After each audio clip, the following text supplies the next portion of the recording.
इंडी गठबंधन के लोग हैं उन पे एक बहुत सबसे बड़ा आरोप ये है, ये नाम लेते हैं सामाजिक न्याय का, प्रतिनिधित्व का, जातीय जनगणना का, लेकिन इनके राजनीतिक संगठन के अंदर आप घुस के देखिएगा तो ज्यादातर पार्टियों में वंशवाद की राजनीति चल रही है। कैसे सामाजिक न्याय को आप एडजस्ट करें? इसकी राजनीति रही है शुरू से, आप देखेंगे वो गांधी परिवार के अलावे किसी को नेता नहीं बनने देना चाहता। मैं कैमरा पर आपको खुलेआम ये बोल रहा हूं कि वो नहीं बर्दाश्त करते कि किसी को नेता प्रोजेक्ट कर दिया जाए, और वो कांग्रेस के आदित्य कर रहे हैं कि हम जाति जनगणना कराएंगे, रिजर्वेशन बढ़ा देंगे, ये कर देंगे, वो कर देंगे। लेकिन ऐसे नारे गरीबी हटाओ में देखा गया है। क्या गरीबी हटा?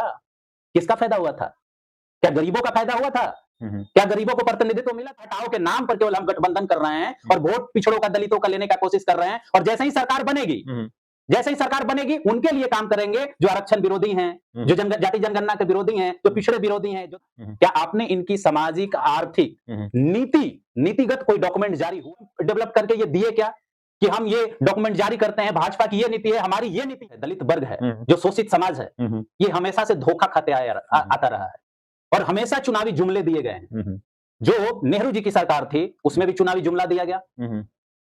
इंदिरा गांधी जी की सरकार थी, गरीबी हटाओ, वो भी एक जुमला था। आप जानते हैं गरीबी हटी थी क्या? बात है शिक्षा में जो बढ़ रहा है, क्या नौकरी में बढ़ा, रोजगार मिला, बिजनेस, प्राइवेट कंपनियों में कहां हमारा प्रतिनिधित्व है? को श्रेय दिया जाना चाहिए कि इंडी गठबंधन के काफी लोग, काफी पार्टियां कांग्रेस को इंडी गठबंधन में शामिल करने का विरोध कर रही थी, जबकि नीतीश कुमार थे जिन्होंने कहा था कि कांग्रेस के बिना विपक्षी अलायंस नहीं हो सकता। बंदे को आप किनारा करते गए, हम कांग्रेस को इसका दोषी माना गई तो पलटू राम हो गए। और कल आप जुड़ जाएंगे तो आप बोलेंगे कि ना नीतीश कुमार तो बहुत अच्छे। ज्यादा जो नेता प्रतिपक्ष भी हैं, क्या वो इस बात की गारंटी लेंगे कि कल नीतीश कुमार उनके साथ जाएंगे तो नहीं अपनाएंगे? ठीक है, मोदी जी गारंटी लेंगे क्या? लेकिन आप अपने ऊपर क्यों नहीं ये सवाल उठा रहे हैं कि कल आपके साथ अगर वो आ जाएंगे तो दूध के धुले हैं? साथियों नमस्कार, मैं हूं विपिन सिंह और आप देख रहे हैं क्लाउड न्यूज नेटवर्क। हमारे साथ हैं पीएचडी स्कॉलर अमित कुशवाहा जी। इनसे हम बात करेंगे कि जो वर्तमान में जो राजनीति चल रही है, राजनीतिक परिवेश है, उसको लेकर हम बात करेंगे।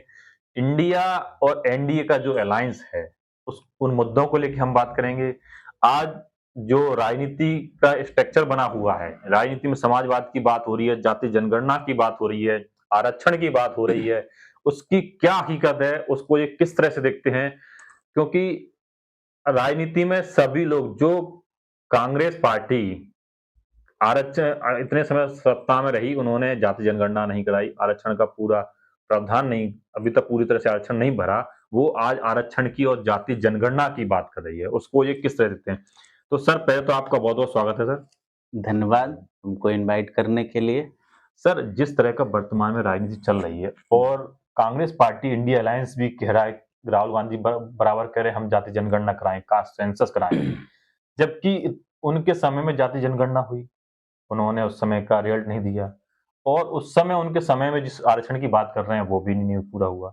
तो किस तरह से देखते? और सबसे बड़ा सवाल है कि सर इंडिया अलायंस के जो सूत्रधार थे नीतीश कुमार जी, वही छोड़ के चले गए। जी, बहुत अच्छा सवाल आपने उठाया और पहला सवाल है वो बहुत ही ऐतिहासिक है और जायज सवाल है कि भाई शुरू से 1947 से लेकर बहुत समय तक, 70 सालों तक कांग्रेस ने राज किया और कांग्रेस ने राज किया और ये जाति जनगणना का सवाल सामाजिक न्याय से जुड़ा हुआ है, प्रतिनिधित्व से जुड़ा हुआ है, लेकिन इसके विरोधी इसको जातिवादी राजनीति का नाम देते हैं, जो सरासर गलत है। ये एक तरह से इसका विरोध करने, इसको खारिज करने का प्रयास है।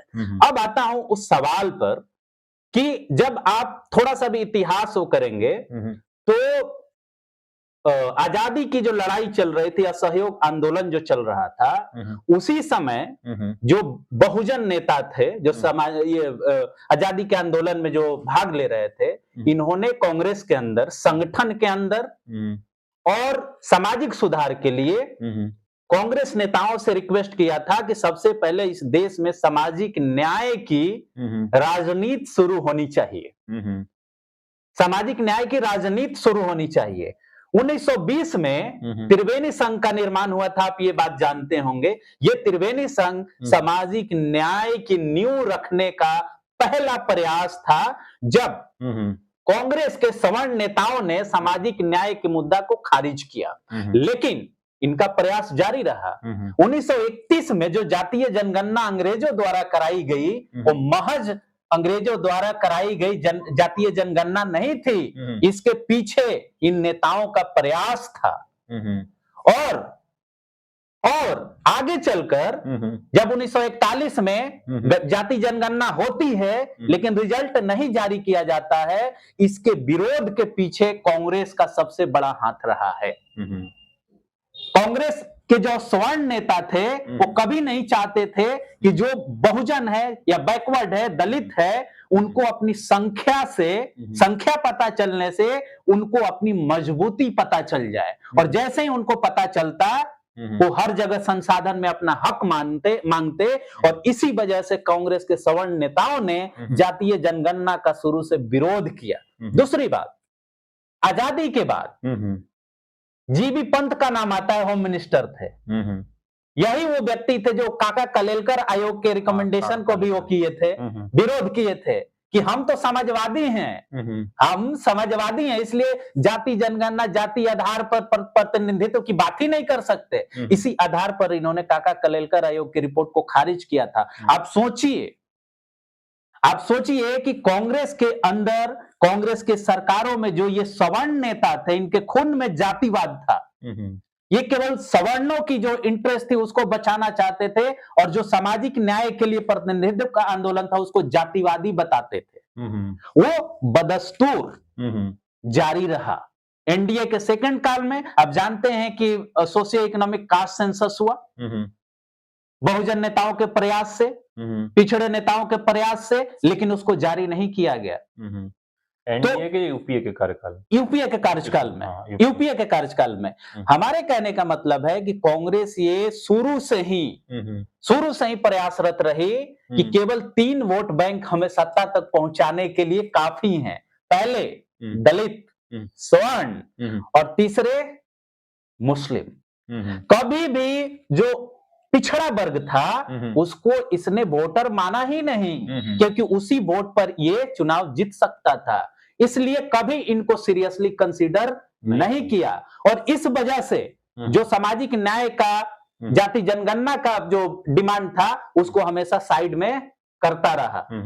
और आज देखिए जब सत्ता से बाहर हैं तो वही याद आ रहे हैं। तो हमारे कहने का मतलब ये है कि ये चुनावी जुमला ना हो, इससे जो पिछड़े तबके हैं उनको सतर्क रहने की जरूरत है कि अगर कांग्रेस की सरकार आएगी तो क्या ये लागू करेंगे, क्योंकि एक बार जनगणना करा करके आपने लागू नहीं किया। दूसरी बात, लागू नहीं किया, आपने रिपोर्ट जारी नहीं किया, और जहां जातीय जनगणना आप करा रखे हैं आपकी इतनी हिम्मत नहीं है कि आप वहां पे उसको रिलीज कर सके। कैसे पिछड़ा वर्ग विश्वास करे कि इंडी गठबंधन अगर आएगी, इंडिया गठबंधन आएगी तो जातीय जनगणना लागू करा देगी?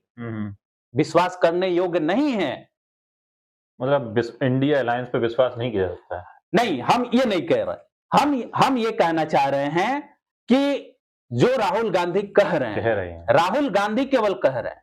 आप राहुल गांधी की बात कोट कर रहे हैं कि राहुल गांधी कह रहे हैं उस पर विश्वास नहीं किया जा सकता। इसलिए संगठन इनका उठा के देख लीजिए। रायपुर में इनकी पार्टी की कॉन्फ्रेंस हुई थी और उसमें इन्होंने रिजर्वेशन देने का बात किया था।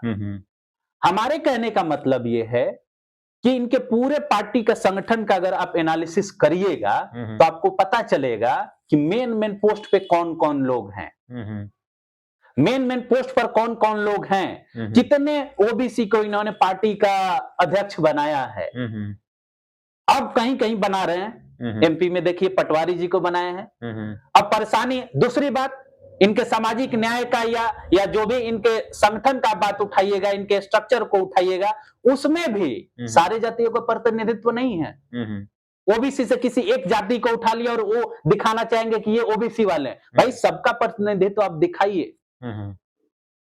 इस वजह से, क्योंकि संगठन में अभी भी वही सवर्ण लोग डोमिनेंट हैं। अभी भी बिहार का आप एग्जांपल उठा के देख लीजिए ना, उनके संगठन में प्रदेश अध्यक्ष से लेके बाकी सारे लोग कौन कौन से हैं, नेता प्रतिपक्ष, अभी इनसे पहले जो थे वो कौन थे, उनके संगठन में अभी भी डोमिनेट करते हैं अपर कास्ट, और वोट चाहिए आपको पिछड़ा का। तो कहीं ये चुनावी जुमला तो नहीं है कि आप पिछड़ों को वोट लेने के लिए केवल जाति जनगणना की बात कर रहे हैं। लेकिन आज जितने पिछड़े नेता हैं वो सब इंडिया अलायंस की बात कर रहे हैं, इंडिया अलायंस सपोर्ट कर रहे हैं, चाहे बिहार में देखिए, चाहे यूपी में देखिए। देखिए ये बहुत ही महत्वपूर्ण सवाल भी है और बहुत ही आप ये कहें कि सीरियस सवाल भी है इस मायने में कि देखिए जो भी इंडी अलायंस में आ रहे हैं वो भाजपा के विरोधी भी हैं, भाजपा के विरोधी हैं। आपको ये बात समझना होगा कि जब कांग्रेस की इंदिरा गांधी की सरकार थी तो विपक्ष ऐसे ही एकमत हुआ था। वो सामाजिक न्याय के मुद्दा पर नहीं हुआ था, आर्थिक न्याय के मुद्दा पर नहीं हुआ था। क्या था? इंदिरा हटाओ, और इंदिरा हटाओ के लिए कुछ भी नारा दे दो। आप बताइए कि 1977 में जो गैर कांग्रेसी सरकार बनी, तो गैर कांग्रेसी सरकार बनी तो उसमें जो सामाजिक मुद्दे थे वो कहां थे? आर्थिक मुद्दे थे वो कहां थे? आप कितनी बार, ठीक है राहुल गांधी चर्चा कर रहे हैं कि हम जाति जनगणना कराएंगे, रिजर्वेशन बढ़ा देंगे, ये कर देंगे, वो कर देंगे, लेकिन ऐसे नारे गरीबी हटाओ में देखा गया है। क्या गरीबी हटा? किसका फायदा हुआ था? क्या गरीबों का फायदा हुआ था? क्या गरीबों को प्रतिनिधित्व मिला था? क्या गरीबी हटाओ? बात तो आज भी हो रही है ना, आज ही बात हो रही है कि आरक्षण देंगे, बेरोजगारी है, महंगाई है, ये तो बात आज भी हो रही है। तो वही मैं कहना चाह रहा हूं आपसे कि ये जो गठबंधन है, हम नहीं चाहते ये कि ऐसा इसका रूप हो, कहीं ऐसा नहीं हो कि भाजपा हटाओ के नाम पर केवल हम गठबंधन कर रहे हैं और वोट पिछड़ों का, दलितों का लेने का कोशिश कर रहे हैं, और जैसे ही सरकार बनेगी, जैसे ही सरकार बनेगी उनके लिए काम करेंगे जो आरक्षण विरोधी हैं, जो जाति जनगणना के विरोधी हैं, जो पिछड़े विरोधी हैं, जो दलित विरोधी हैं। दूसरी बात एक और इसमें मैं जोड़ना चाहता हूं कि जो इंडी गठबंधन के लोग हैं उन पे एक बहुत सबसे बड़ा आरोप ये है, ये नाम लेते हैं सामाजिक न्याय का, प्रतिनिधित्व का, जातीय जनगणना का, लेकिन इनके राजनीतिक संगठन के अंदर आप घुस के देखिएगा तो ज्यादातर पार्टियों में वंशवाद की राजनीति चल रही है। कैसे सामाजिक न्याय को आप एडजस्ट करेंगे? हम ये पूछते हैं कि ठीक है जो भी ये इंडी गठबंधन में पार्टियां शामिल है, हम किसी पार्टी का नाम नहीं ले रहे हैं, लेकिन उस पार्टी में क्या एक ऐसा कार्यकर्ता नहीं है जो पार्टी का अध्यक्ष बन सके, मुख्यमंत्री का उम्मीदवार बन सके? और खास करके एक ही परिवार और एक ही जाति के लोग किसी पार्टी के अध्यक्ष और मुख्यमंत्री के उम्मीदवार हैं? मतलब वो आप कहना चाह रहे हैं कि वो खुद अपने आप में ही ईमानदार नहीं है, तो भाई हम कैसे विश्वास करें? तीसरी बात जो मैं कहना चाहता हूं कि ठीक है इंडी गठबंधन बना, क्या आपने इनकी सामाजिक आर्थिक नीतिगत कोई डॉक्यूमेंट जारी हुआ क्या? राहुल गांधी मंचों से बोल रहे हैं, भारत जोड़ो यात्रा में बोल रहे हैं, कोई पॉलिसी डेवलप करके ये दिए क्या कि हम ये डॉक्यूमेंट जारी करते हैं, भाजपा की ये नीति है, हमारी ये नीति होगी? क्या कोई ऐसा योजना आपके सामने आया? कोई नीति सामने आई? नहीं आई। कैसे विश्वास करें हम? गांधी जी कह तो रहे हैं कि नफरत के बाजार में मोहब्बत की दुकान खोलेंगे। पहले भारत जोड़ो यात्रा थी, अब भारत जोड़ो न्याय यात्रा शुरू कर दी। आप कह रहे हैं कि डॉक्यूमेंट जारी नहीं किया। देखिए लंबा काम तो कर रहे हैं ना, पिछड़ों के लिए तो बात कर रहे हैं, पिछड़ों की बात कर रहे हैं, आरक्षण की बात कर रहे हैं, और किस तरह से चाहिए आपको? आपको मैं बताऊं, बहुत खुले शब्दों में मैं बताना चाहता हूं कि जो पिछड़ा वर्ग है, दलित वर्ग है, जो शोषित समाज है, ये हमेशा से धोखा खाते आता रहा है और हमेशा चुनावी जुमले दिए गए हैं। जो नेहरू जी की सरकार थी उसमें भी चुनावी जुमला दिया गया।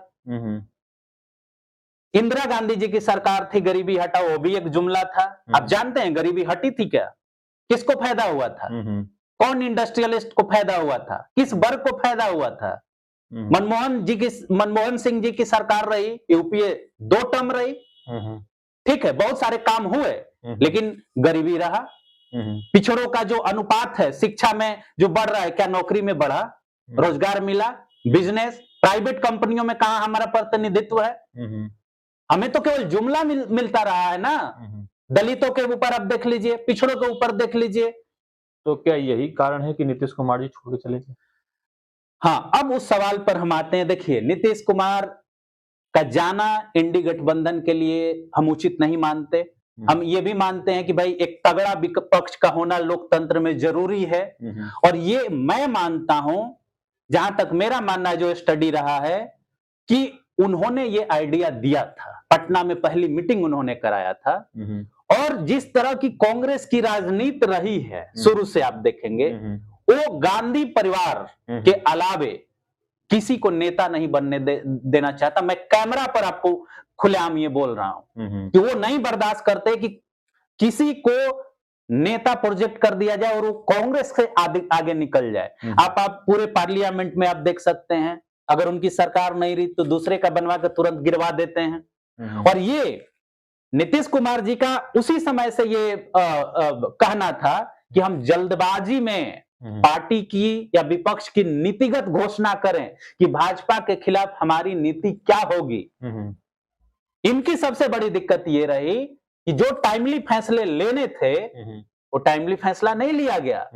ये नीतीश कुमार को श्रेय दिया जाना चाहिए कि इंडी गठबंधन के काफी लोग, काफी पार्टियां कांग्रेस को इंडी गठबंधन में शामिल करने का विरोध कर रही थी, जबकि नीतीश कुमार थे जिन्होंने कहा था कि कांग्रेस के बिना विपक्षी अलायंस नहीं हो सकता, और उसी बंदे को आप किनारा करते गए। हम कांग्रेस को इसका दोषी मानते हैं, सबसे बड़ी पार्टी वो थी। आप किनारा करते गए, लोग कहा जा रहा है कि वो खुद स्टेबल नहीं थे, वो कभी इधर कभी उधर होते हैं, इसलिए देखिए ये राजनीति है। राजनीति में आप जब आपके पक्ष से वो हट के चला जाता है तो आप बहुत कुछ आरोप लगा सकते हैं।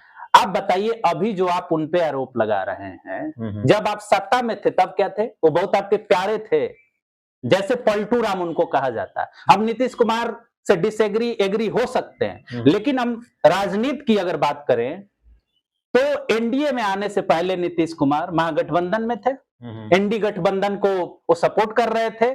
तो जब तक वो आपके साथ थे तो पलटू राम नहीं थे, आप उनकी प्रशंसा करते थे। जैसे ही आपकी सत्ता गई तो पलटू राम हो गए, और कल आप जुड़ जाएंगे तो आप बोलेंगे कि ना ना ना, नीतीश कुमार तो बहुत अच्छे हैं। तो आप दूध के धुले हैं क्या? आप पलटू राम की बात कर रहे हैं जी। अभी तेजस्वी जी ने विधानसभा में ही बोला था और 3 तारीख को रैली में भी उन्होंने कहा कि मोदी जी की गारंटी बड़ी मजबूत है। क्या मोदी जी हमारे चाचा की गारंटी लेंगे कि फिर पलटेंगे नहीं पलटेंगे?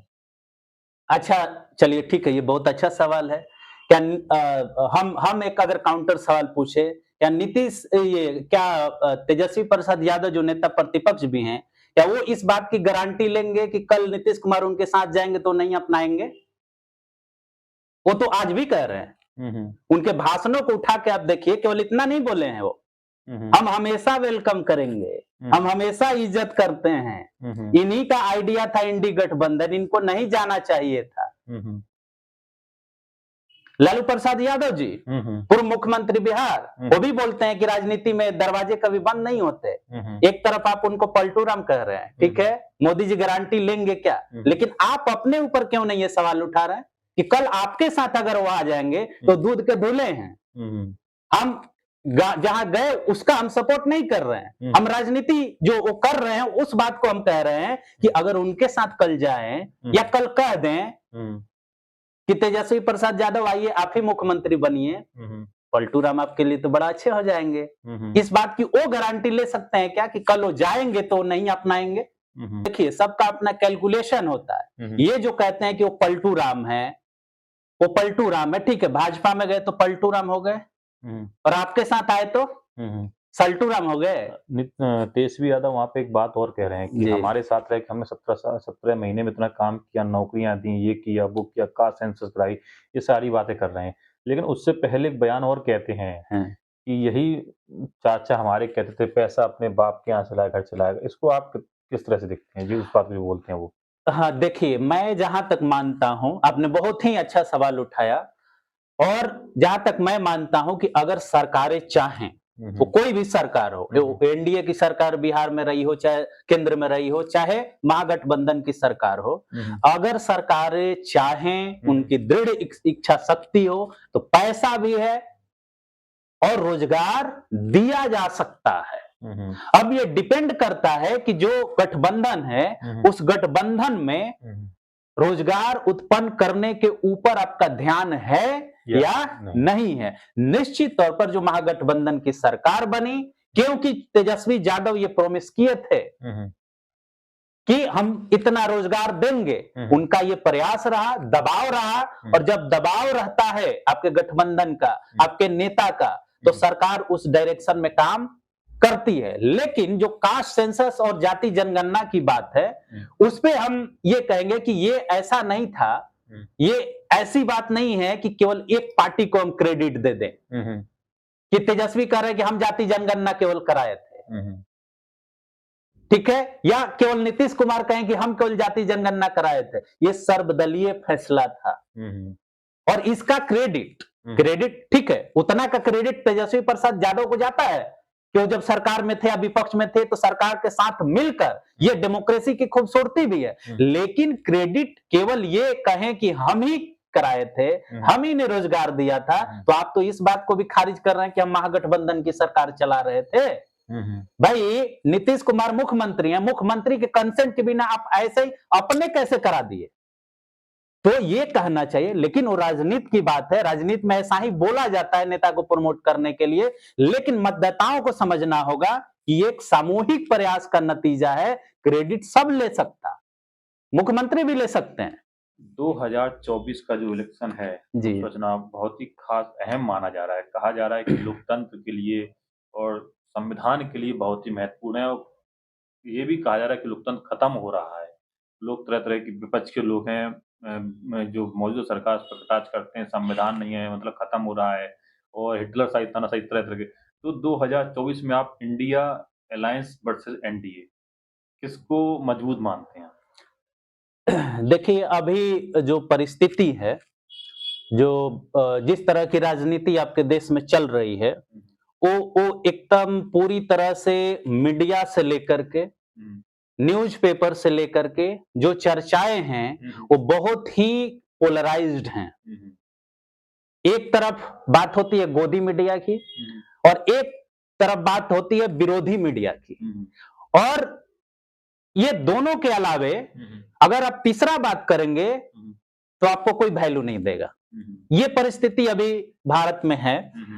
दूसरी तरफ जो पलड़ा की आप बात की है कि किसकी पलड़ा भारी है, अब चुनाव में बहुत दिन नहीं है, और जिस तरह की राजनीति अभी चल रही है, जो एनडीए की राजनीति चल रही है, उसमें साफ साफ दिख रहा है कि उसके पास पैसा भी है, टेक्नोलॉजी भी है, और जो सरकार में होता है उसका अपर हैंड भी होता है।